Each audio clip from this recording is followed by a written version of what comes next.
9 plus 5 is 14, and 14 plus 28 is 42, and 42 divided by 7 is 6, and 6 times 4 is 24. But this answer is completely wrong because we didn't follow the order of operations. The rule that comes to our aid here is the PEMDAS rule. PEMDAS is a simple way to remember the order of mathematical operations. The letter P stands for parentheses. The letter E stands for exponents. The letters M and D stand for multiplication and division. And finally, A and S stand for addition and subtraction.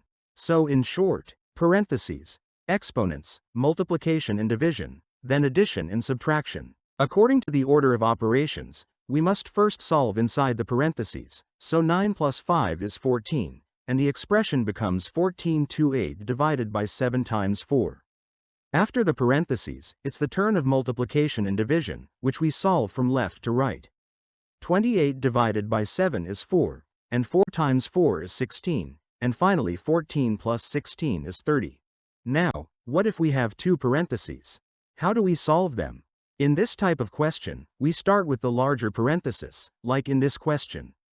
First we solve the larger parenthesis, then the smaller one.